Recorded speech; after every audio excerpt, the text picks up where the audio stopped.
This is QHAR. QHAR is an esoteric programming language that my friend and I made in 2 days based on a meme image we kept sending to each other. For those who don't know, an esoteric programming language is a programming language that is not made for ease of use, and is rather made for fun, to annoy people trying to code in it, or just to see how ridiculous a programming language can get. There are a few basic commands that I will soon explain, but before that, here are some ground rules for the language.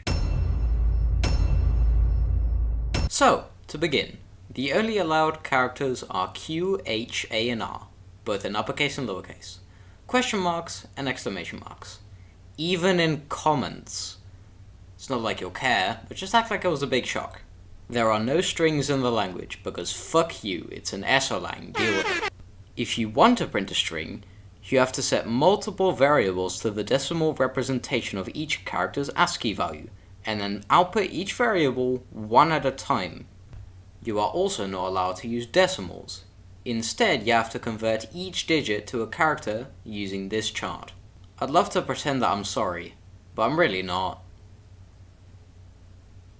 Alright, on to the commands. The command QHAR, in all lowercase, similar to the keyword var in some languages, is used for variable declaration. The syntax for the command is QHAR, followed by the variable name, which doesn't get used at all unless you want to overwrite it later, but it's a required argument, so fuck you, deal with it. After that, you can put an exclamation mark if you're writing to the variable, an exclamation mark followed by a question mark if you want to do subtraction, or a question mark followed by an exclamation mark if you want to do addition. Multiplication and division don't exist, by the way, so good luck making physics calculations, you fucking nerd! The final argument is the content of the variable, which will be read as a decimal number, still only using the characters from the chart earlier. The command QHAR in all uppercase is used for function declaration. The syntax for the QHAR command is the exact same as the lowercase QHAR until after the exclamation mark. Write a question mark followed by 2 new lines. It's necessary to have an empty new line between the question mark and the following commands because not even a computer language loves you. Also, I couldn't figure out how to prevent the program from crashing when you don't add an empty new line, so it's a rule now, fuck you. After writing all the commands you want the function to have, make a new line with just a question mark and nothing else.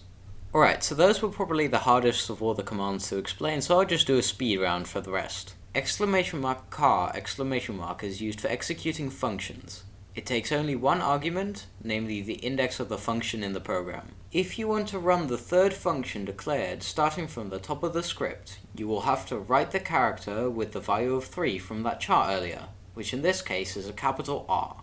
QHAR question mark in lowercase is used for text input. The user will be able to type something with their keyboard, and whatever they type will act as a variable. However, do note that if the user doesn't type in a loud character, the program will crash. Exclamation mark is a go-to command. This is pretty much the only command that makes sense. It takes one argument and is the character of the line number according to the graph I showed earlier, -1 because why the fuck not at this point. Exclamation mark is a print statement. It takes 2 arguments, the mode and the index of the variable you are printing. There are 2 modes, Q and R. Q will print the number assigned to the variable, and R will print the ASCII character with the value of the variable. If you set a variable to 97, then print it using R mode, it will print a lowercase a. To find the index of the variable, look at how many variables there are before the one you are printing. To print the first variable in the script, put an uppercase Q as there are no variables before it. Question mark, exclamation mark, exclamation mark, wow these names are stupid, is a comment line. Like I said earlier, you can only use the allowed characters, so they're basically pointless. Question mark is an if statement, and is also by far the hardest command to explain. The reason I put it later in this video is because you need to know some other commands to understand this. Alright, the if statement takes 2 arguments, the first being what you want to check with the following argument. I'll explain. You have 3 operations you can perform. Exclamation mark is like equals in most programming languages, meaning is equal to. Question mark means is greater than, and exclamation mark means is less than. The second argument is the line of code you want to check. This is where it gets difficult, so I'll explain it with an example. This script starts by making a variable by the name of q and sets it to 9. This line is necessary for the if statement, as you'll see later. The next line sets that variable to 0. After that, I add 1 to the value of the first variable. This will be pointed to by a goto line a bit later. After this, you can put whatever you want. For the sake of this demonstration, I chose to print the value of the q variable. Now here comes the if statement.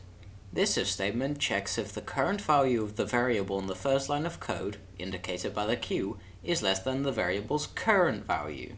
I switched the values around, which is why I said less than, as to make it easier to follow, but I hope you get the point.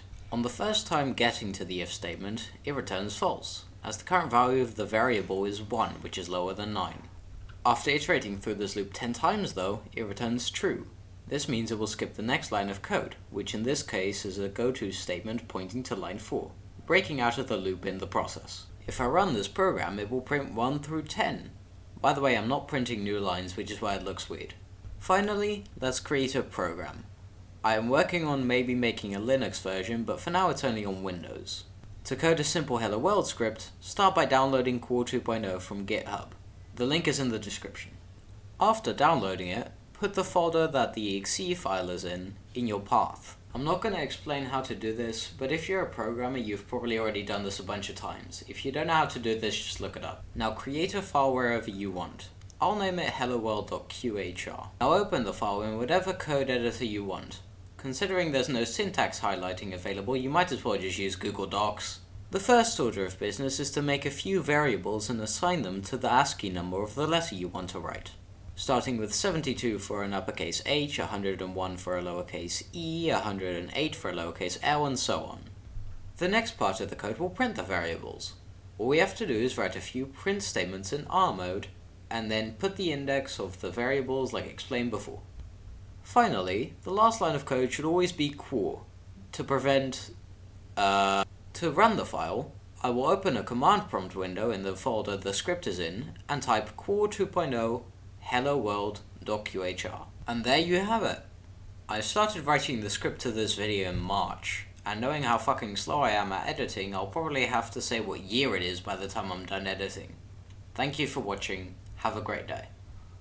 Oh yeah, by the way, you should definitely subscribe to I'm Zyper. He's the friend I built this with. He's been a great help in this.